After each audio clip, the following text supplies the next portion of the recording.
Hello and welcome. I'm Tyler Rowland, and this is where we spotlight the athletes.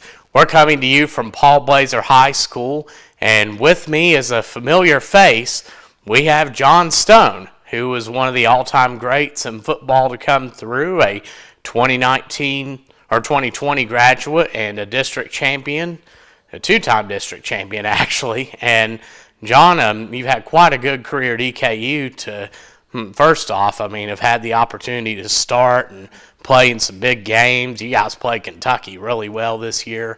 First off, talk about what it feels like. You've been back in this last week or so, just how it feels to come back home and just to reflect on everything. Yeah, it means a lot. When you play at the college level, you're busy. Every day you're doing something. You got to be with the team. So kind of having the time off, being at home. Like I love Ashland. It's really relaxing and just kind of getting back mentally where I need to be for the next season going on. And talk about your career at Ashland, and when you look back on it, just how far you got. You had you had the last your sophomore, junior, senior year, you had double-digit wins each year. Of course, you helped lay the foundation for a team that would go on and win state the following year. Just talk about what you think of when you think of these teams that have come through Ashland and the legacy that you've left behind. When I think about Ashland football, I really give a big credit when I was a freshman to that senior class. There's a bunch of guys in there that took me under their wing and showed me like the real Ashland way, I guess you could say.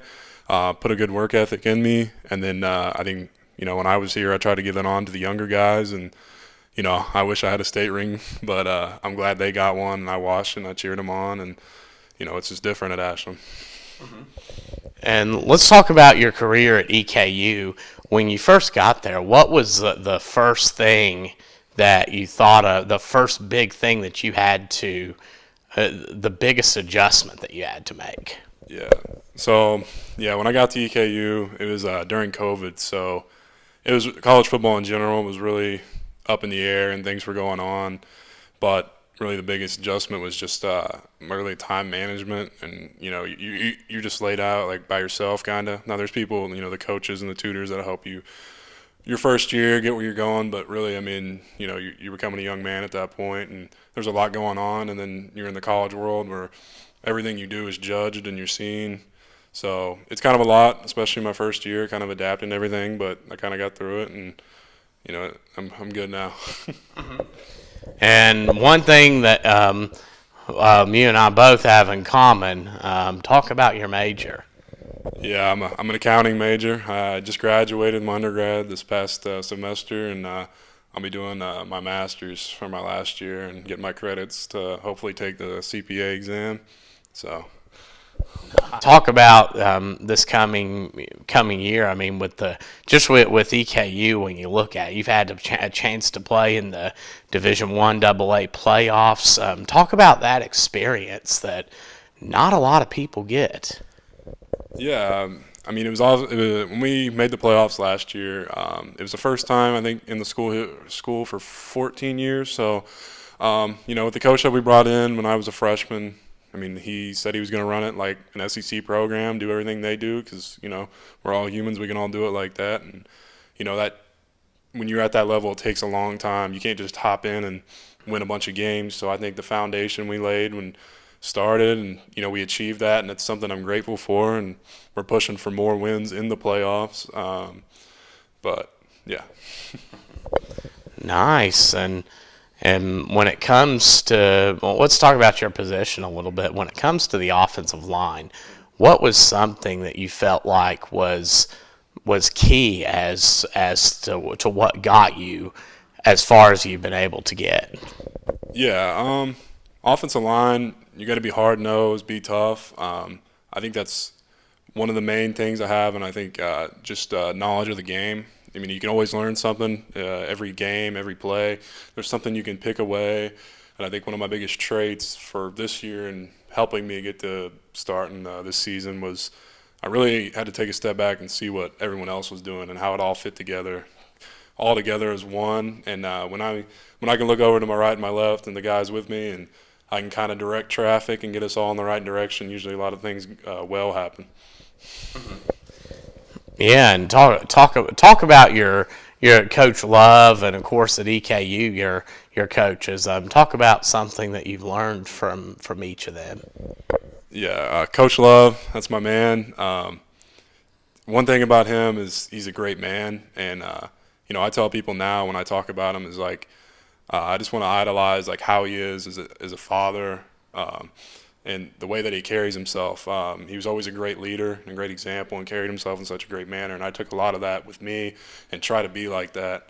And at the college level, I have a lot of guys that's been in for a long time, and my head coach is coached for 26 years offensive line. So anytime I can get a little bit of knowledge from him, and then my offensive line coach actually played under him, so there's a lot of similar things and a lot of things I can pick up that they both played, and they both have taught some high-level ball. So. And one name that you're also familiar with is Chad Tackett. And how does it feel coming back to see Chad coming in? Of course, had a great 10-win season this year, and what was a gauntlet of a 4A, and then last year had a team that was extremely young and didn't look like it looked like it was going to be a rebuilding year, and then they end up in the Final Four. How does it felt to see Chad come in and succeed the way he has? Yeah, Coach Tackett, I actually called him a few days ago and was catching up with him. It's been a while, but one thing I'd always say is when he was there, he's a good coach and a good dude as well. And he did a lot of our strength and conditioning, and he took it really serious, and he made connections with players that really people don't understand how important that is. So I think when he first coached and he had a young bunch of kids like him, the way that he is, and I think anybody that would battle for him, it doesn't matter how old or how young, like I guarantee the people in that locker room believed in what he was saying and what he was doing and how he was coaching. So yeah, I can't be more happy for him. I love that guy, and I'm glad he's doing good, and I'm going to catch some more games with him leading the troops. Nice. And John, for the base to get to know you a little bit better, what's your favorite pregame meal? Favorite pregame meal? So they cater for us in football. So I usually go light pregame meal. So Saturdays we usually play in the afternoon.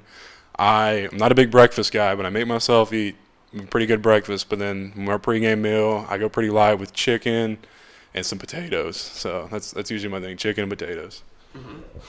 And what type of music do you like to listen to? Yeah, some of the guys on the team clown me, but I'm into the heavy rock, kind of get my head pumping a little, But yeah, that's usually what I do, and I don't usually listen to it too much afterwards, but I like to get hyped up a little bit. Nice. And what would be a hobby that you have that you enjoy when you're off the field? Yeah, I like fishing a lot. I like being outside, and I try to be away from my phone as much as I can. With football and school and stuff, I haven't really had an opportunity to go out a lot. But this summer, I want to go. I want to go on a big fishing trip, go away for a while, and turn my phone off and just really enjoy it. Because, I want to turn my phone off now, but you get so many messages from your coaches and teammates and stuff. But I just want to get away in the wilderness a little bit. Yeah. Any shout-outs that you'd like to give? Shout out all my old linemen at EKU, and then shout out Coach Love again, Coach Tackett, all the Ashland coaches. Love y'all. You made me who I am, and I'm trying to be a better version of y'all. Thanks. John Stone here, who graduates an Ashland Tomcat and a class of 2020, and of course won multiple district championships, was a key part of that team, and now a successful lineman at EKU, and of course has one more year ahead. So be sure to stay tuned to local media providers and keep up with what's going on with John and the EKU football team. And we thank you all for tuning in and watching. I'm Tyler Rowland. God bless you. This is where we spotlight the athletes. We'll see you next time.